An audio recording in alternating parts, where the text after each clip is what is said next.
اس میں اسلم، سلیم، غفار، مزینہ، جوہینہ اور کچھ دوسرے قبائل تھے، اور خالد بن ولید کو حکم دیا کہ وہ مکے میں زیری حصے سے داخل ہوں، اور اگر قریش میں سے کوئی آڑے آئے تو اسے کاٹ کر رکھ دیں، یہاں تک کہ صفا پر آپ سے ملیں۔ حضرت زبیر بن عوام بائیں پہلو پر تھے، ان کے ساتھ رسول اللہ کا پھریرا تھا۔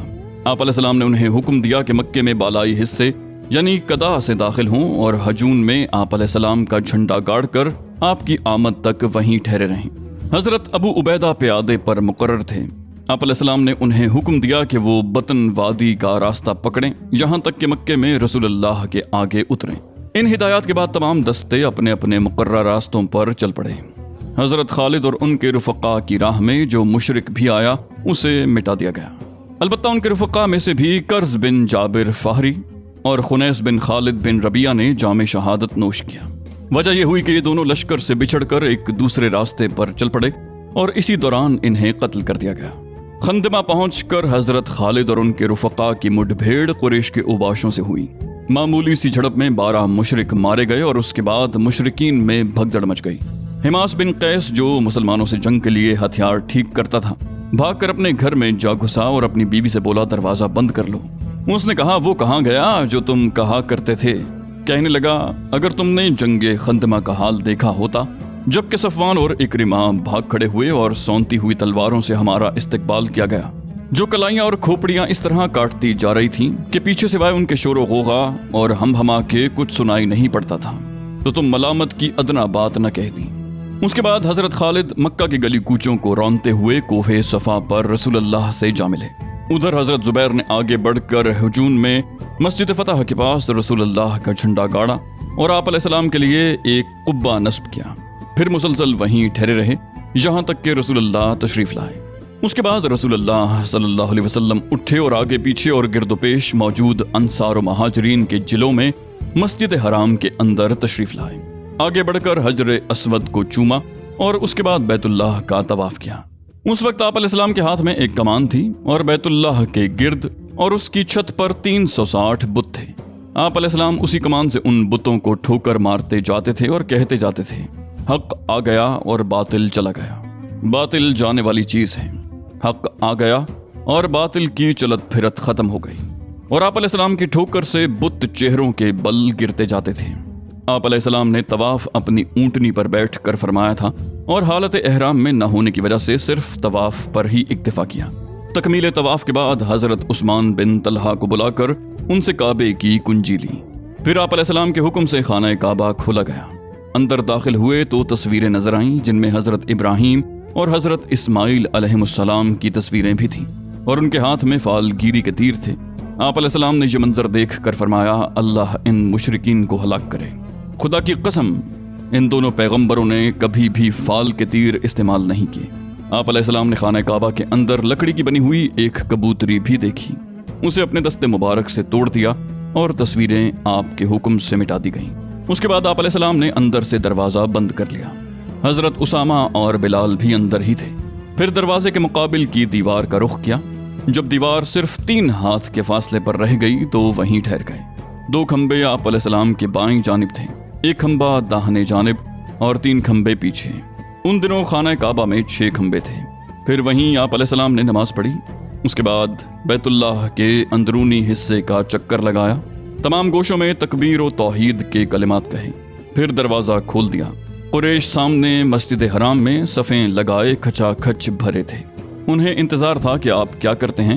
آپ علیہ السلام نے دروازے کے دونوں بازو پکڑ لیے۔ قریش نیچے تھے، انہیں یوں مخاطب فرمایا اللہ کے سوا کوئی معبود نہیں، وہ تنہا ہے، اس کا کوئی شریک نہیں، اس نے اپنا وعدہ سچ کر دکھایا، اپنے بندے کی مدد کی اور تنہا سارے جتھوں کو شکست دی۔ سنو، بیت اللہ کی کلید برادری اور حاجیوں کو پانی پلانے کے علاوہ سارا اعزاز یا کمال یا خون میرے ان دونوں قدموں کے نیچے ہے۔ اے قریش کے لوگو، اللہ نے تم سے جاہلیت کی نخوت اور باپ دادا پر فخر کا خاتمہ کر دیا۔ سارے لوگ آدم علیہ السلام سے ہیں اور آدم مٹی سے۔ اس کے بعد یہ آیت تلاوت فرمائی، اے لوگو، ہم نے تمہیں ایک مرد اور ایک عورت سے پیدا کیا اور تمہیں قوموں اور قبیلوں میں تقسیم کیا تاکہ تم ایک دوسرے کو پہچان سکو۔ تم میں اللہ کے نزدیک سب سے باعزت وہی ہے جو سب سے زیادہ متقی ہو، بے شک اللہ جاننے والا اور خبر رکھنے والا ہے۔ اس کے بعد آپ علیہ السلام نے فرمایا، قریش کے لوگوں، تمہارا کیا خیال ہے میں تمہارے ساتھ کیسا سلوک کرنے والا ہوں؟ انہوں نے کہا، اچھا، آپ کریم بھائی ہیں اور کریم بھائی کے صاحبزادے ہیں۔ آپ علیہ السلام نے فرمایا، تو میں تم سے وہی بات کہہ رہا ہوں جو حضرت یوسف نے اپنے بھائیوں سے کہی تھی کہ آج تم پر کوئی سرزنش نہیں، جاؤ تم سب آزاد ہو۔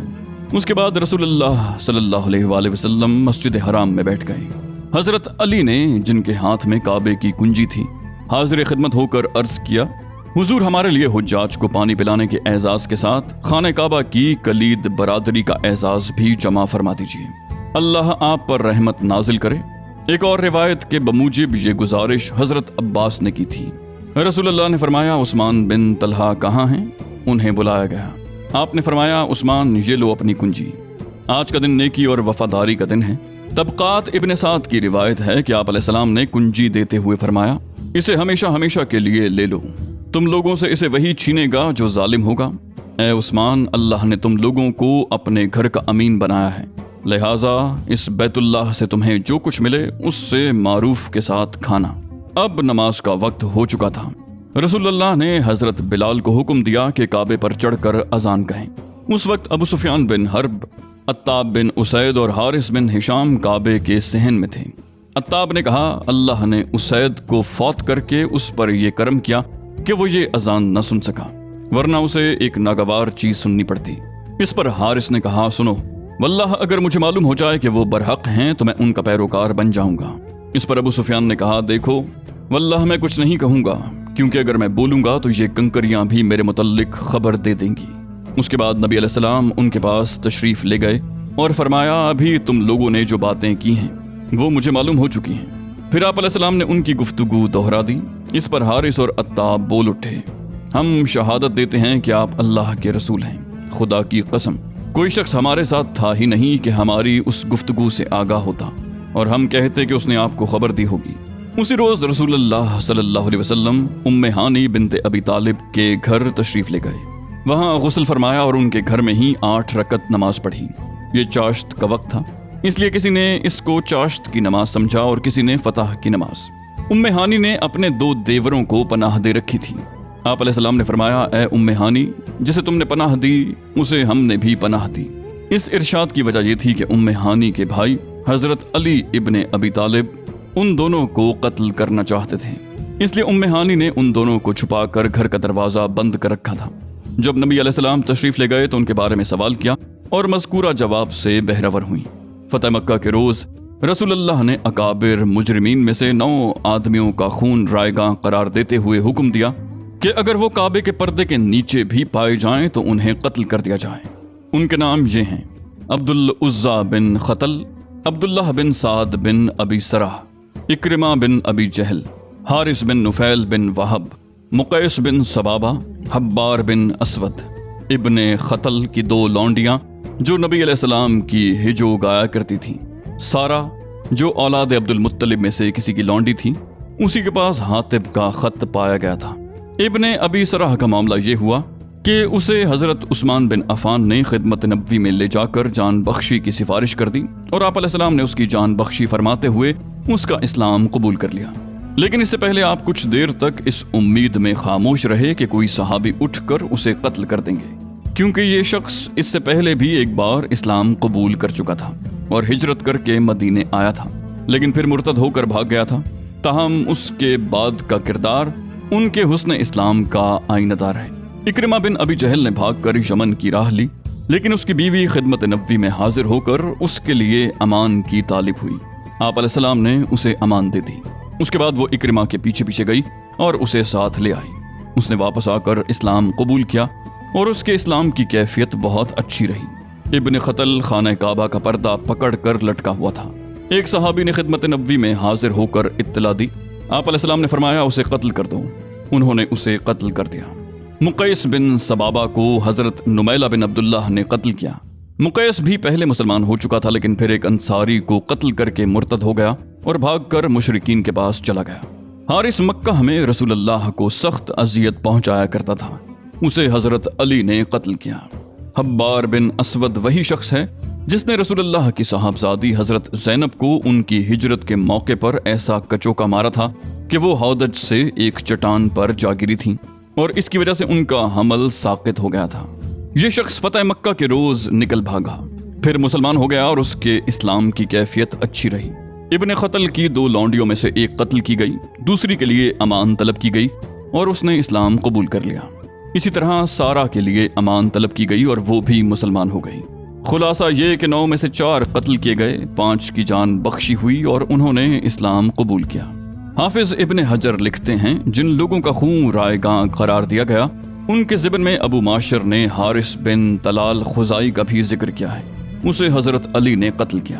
امام حاکم نے اسی فہرست میں کعب بن زہیر کا ذکر کیا ہے۔ کعب کا واقعہ مشہور ہے، اس نے بعد میں آ کر اسلام قبول کیا اور نبی کی مداح کی۔ اسی فہرست میں وحشی بن حرب اور ابو سفیان کی بیوی ہند بنت عتبہ ہیں جنہوں نے اسلام قبول کیا، اور ابن قتل کی لونڈی ارنب ہے جو قتل کی گئی، یہ بھی قتل کی گئی، اور ام سعد ہے، یہ بھی قتل کی گئی۔ جیسا کہ ابن اسحاق نے ذکر کیا ہے، اسی طرح مردوں کی تعداد 8 اور عورتوں کی تعداد 6 ہو جاتی ہے۔ ہو سکتا ہے کہ دونوں لونڈیاں ارنب اور ام سعد ہوں، اور اختلاف محض نام کا ہو یا کنیت اور لقب کے اعتبار سے اختلاف ہو گیا ہو۔ صفوان کا خون اگرچہ رائے گاں نہیں قرار دیا گیا تھا، لیکن قریش کا ایک بڑا لیڈر ہونے کی حیثیت سے اسے اپنی جان کا خطرہ تھا، اس لیے وہ بھی بھاگ گیا۔ عمیر بن وہب جوہمی نے رسول اللہ کی خدمت میں حاضر ہو کر اس کے لیے امان طلب کی۔ آپ علیہ السلام نے امان دے دی اور علامت کے طور پر عمیر کو اپنی وہ پگڑی بھی دے دی جو مکہ میں داخلے کے وقت آپ علیہ السلام نے سر پر باندھ رکھی تھی۔ عمیر صفوان کے پاس پہنچے تو وہ جدہ سے یمن جانے کے لیے سمندر پر سوار ہونے کی تیاری کر رہا تھا۔ عمیر اسے واپس لے آئے۔ اس نے رسول اللہ سے کہا مجھے 2 مہینے کا اختیار دیجیے۔ آپ علیہ السلام نے فرمایا تمہیں 4 مہینے کا اختیار ہے۔ اس کے بعد صفوان نے اسلام قبول کر لیا۔ اس کی بیوی پہلے ہی سے مسلمان ہو چکی تھی۔ آپ نے دونوں کو پہلے ہی نکاح پر برقرار رکھا۔ فضالہ ایک جری آدمی تھا۔ جس وقت رسول اللہ طواف کر رہے تھے وہ قتل کی نیت سے آپ کے پاس آیا، لیکن رسول اللہ نے بتا دیا کہ اس کے دل میں کیا ہے، اس پر وہ مسلمان ہو گیا۔ فتح کے دوسرے دن خطبہ دینے کے لیے رسول اللہ لوگوں کے درمیان پھر کھڑے ہوئے۔ آپ نے اللہ کی حمد و ثنا کی اور اس کے شایان شان اس کی تمجید کی۔ پھر فرمایا لوگو، اللہ نے جس دن آسمان کو پیدا کیا اسی دن مکہ کو حرام یعنی حرمت والا شہر ٹھہرایا، اسی لیے وہ اللہ کی حرمت کے سبب قیامت تک کے لیے حرام ہے۔ کوئی آدمی جو اللہ اور آخرت پر ایمان رکھتا ہو اس کے لیے حلال نہیں کہ اس میں خون بہائے یا یہاں کا کوئی درخت کاٹے۔ اگر کوئی شخص اس بنا پر رخصت اختیار کرے کہ رسول اللہ نے یہاں قتال کیا تو اس سے کہہ دو کہ اللہ نے اپنے رسول کو اجازت دی تھی لیکن تمہیں اجازت نہیں دی، اور میرے لیے بھی اسے صرف دن کی ایک ساعت میں حلال کیا گیا۔ پھر آج اس کی حرمت اسی طرح پلٹ آئی جس طرح کل اس کی حرمت تھی۔ اب چاہیے کہ جو حاضر ہے وہ غائب کو یہ بات پہنچا دے۔ ایک روایت میں اتنا مزید اضافہ ہے کہ یہاں کا کانٹا نہ کاٹا جائے، شکار نہ بھگایا جائے اور گری پڑی چیز نہ اٹھائی جائے۔ البتہ وہ شخص اٹھا سکتا ہے جو اس کا تعارف کرائے اور یہاں کی گھاس نہ اکھاڑی جائے۔ حضرت عباس نے کہا یا رسول اللہ، مگر ازخر، عرب کی مشہور گھاس جو موج کی ہم شکل ہوتی ہے اور چائے اور دوا کے طور پر استعمال ہوتی ہے، کیونکہ یہ لوہار اور گھر کی ضروریات کی چیز ہے۔ آپ نے فرمایا مگر ازخر۔ بنو خزاع نے اس روز بنو لیس کے ایک آدمی کو قتل کر دیا تھا، کیونکہ بنو لیس کے ہاتھوں ان کا ایک آدمی جاہلیت میں مارا گیا تھا۔ رسول اللہ نے اس کے بارے میں فرمایا خزاع کے لوگوں، اپنا ہاتھ قتل سے روک لو، کیونکہ قتل اگر نافع ہوتا تو بہت قتل ہو چکا۔ تم نے ایک ایسا آدمی قتل کیا ہے کہ میں اس کی دیت لازماً ادا کروں گا۔ پھر میرے اس مقام کے بعد اگر کسی نے کسی کو قتل کیا تو مقتول کے اولیاء کو 2 باتوں کا اختیار ہوگا، چاہیں تو قاتل کا خون بہائیں اور چاہیں تو اس سے دیت لیں۔ ایک روایت میں ہے کہ اس کے بعد یمن کے ایک آدمی نے جس کا نام ابو شاہ تھا اٹھ کر عرض کیا یا رسول اللہ، اسے میرے لیے لکھوا دیجیے۔ آپ علیہ السلام نے فرمایا ابو شاہ کے لیے لکھ دو۔